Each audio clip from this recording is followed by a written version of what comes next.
I'm a believer in public education. So, Is that something you demonstrate about, is public education? And um, in so because of the Trump issues, mostly not. Well, I mean, that's more of a state issue. My issues with the current regime are much broader than public education because most education is handled locally. In terms of education, my concerns around the current situation have more to do with higher institutions of higher learning. I never thought I'd say go Harvard, but go Harvard. I think the dismantling of our research base is something that's going to be really, really detrimental not only to the welfare of this country but to the world because we've been such innovators and creators of patents and let's just say medical and scientific progress has been very much a cooperative relationship between private institutions and public money, which makes sense because it's for the public good. And I understand that the cost of, I've written grants. It's not exciting to ask for money to keep the heat on, but you need heat. Mhm. So, and if that's the kind of thing, the funding that's being cut, then that it's really serious. For me, the first real blow was almost immediate because it was the cutting of the funding of USAID, which was devastating on so many levels. I am a returned Peace Corps volunteer who had people who worked with the USAID. One of our daughters' work has been to evaluate and assess USAID funded programs for efficacy and scalability. And that, you know, uh, granted, and most big bureaucracies will have issues and things could be done more efficiently and effectively. But, we all know that you can also take your time and determine what's worthwhile and what isn't. And then the cutting of money with I think it's called PFAR, the funding for women and children, especially that are HIV positive, and that it's been saving, it's basically hundreds of thousands of women and children's lives are now at risk because they don't have access to the medicine that the United States government had been providing. And then, of course, with USAID, there's also the cessation of that very critical food for starving children um, that's made out of peanuts. And so, American farmers have, you know, I don't know what they're going to be planting now. They don't know what they're going to be planting because a lot of these products are in warehouses and they had been ordered and now they're not being paid for. And so the products are there. There's nowhere for them to go. And children don't have enough food to eat. So to me, it's actually it's immoral. And that's, I think, what probably motivates me more than anything. If you take away what's, called generally our soft power, which is the influence we have by being good people and helpers in the world, there's Mr. What's his name would say, Mr. Rogers, be a helper. We are no longer helpers. And I think that's really going to hurt our nation in the long run and the world. I'm not just concerned about our own country, but about the high cost uh, that the other people who have nothing to do with our election are going to have to pay. I have a really good imagination. This far exceeds anything I could have imagined. It happened so quickly. I mean, it's been stunning.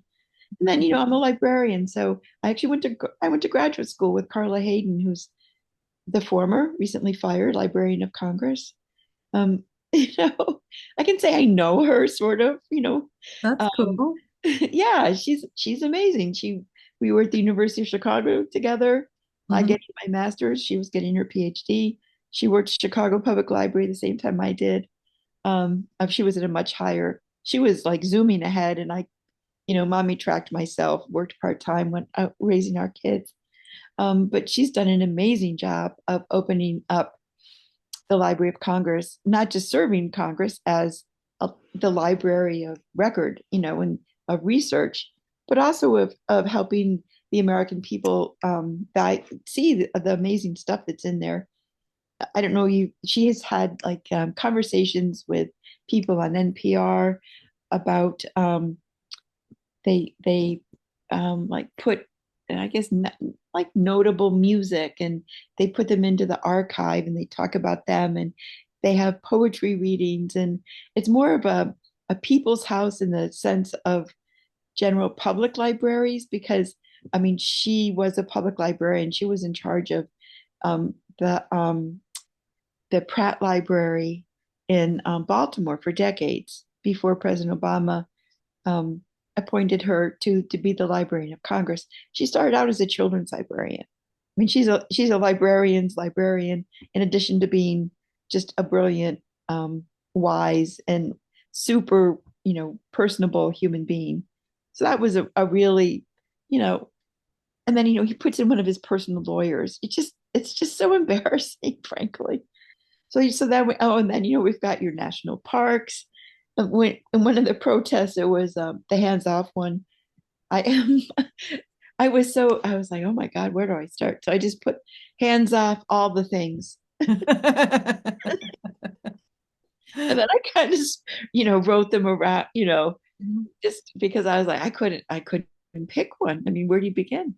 Mhm. I worked with a Head Start of promoting. I'm an early literacy instructor. So I was working with Head Start teachers in Ohio to help, kind of modeling how to help children get ready to read through picture book sharing. And then, they cut Head Start funding. I'm like, okay, great, no Head Start.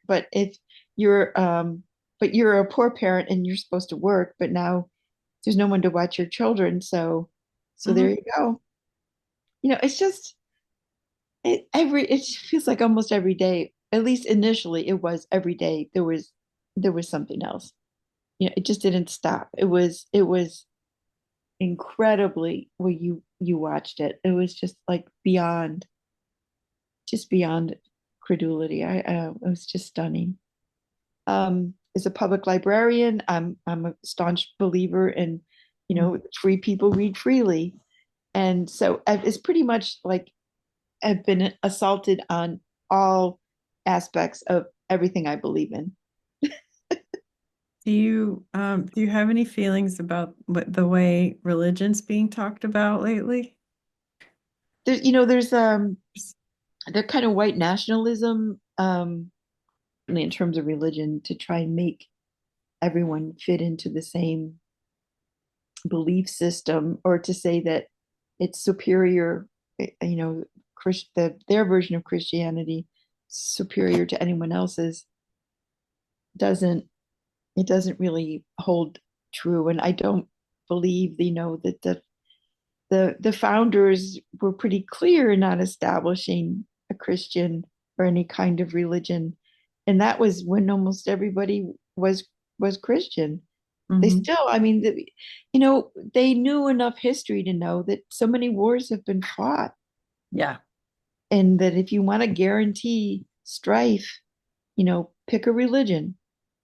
I mean, it seems to me that was a Mhm. brilliant move on their part. And of course the no kings part, Mhm. to try and have, um that you can't be elected forever, and all Mhm. those kinds of things were really pretty smart. So hooray for them. And shame on everyone who's trying to make it into something that it's not. So that's why I go out, and that's why I call out my people. Not my They aren't my people. I didn't vote for them, but the senators and the congressmen, Stutzman, and the Five Calls app, and Mhm. I make my calls, and you know, they know who I am. They just see my phone number and they say, "Oh, hi," or whatever, and I give them my. I try not to rant. I try to be reasonable. Sometimes I can't help it though. It's just so but it doesn't make any difference. They say it does. I'm not convinced, because they're not going to change their minds, because they don't care about what we think. It's abundantly clear. I met Jim Banks when he first won the congressional district as a representative, and I went to his office downtown, and I said, I introduced myself, and I said, well, Representative Banks, you and I probably don't agree on many issues, but I hope that you'll be willing to talk and listen. And he's like, no, I know exactly who elected me and why. Oh, okay. Well, thanks for that. He's really arrogant. Yeah, he really is.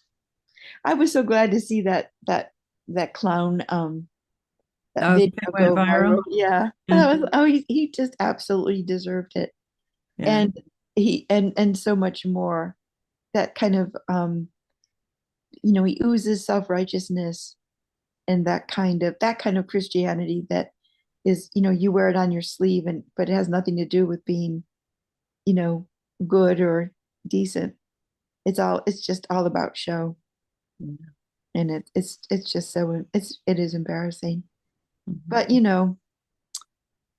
you live in Indiana and it's how it is. It's we don't have since I mean I'm not from here, so I don't know all the history, but I know when we first moved here, there was a Democratic governor, and Obama did win Indiana the first time he ran, but he didn't win Allen County. I mean, those of us that have talked about why do we keep electing such bad, you know, people? Because Right. folks don't believe that they can make a difference at the ballot box. Well, I always tell folks if you don't vote, you can't complain. It's Yeah. just you're not participating, Right. and so it's you can't say it's everyone else's fault if you don't do anything to change anything. Mm. I did we did civil disobedience in the 80s against United States intervention in El Salvador and Mm. Guatemala and Nicaragua. And I'm telling you, this was before every time you applied for a job, you had to answer whether or not you'd ever been arrested for Oh anything, my God. for Lucky. anything, right? For anything other than a traffic ticket. Hmm. 'Cause, that stuff doesn't go away. No. So yeah, that was I mean, it's fine. I'm retired, whatever. But I did.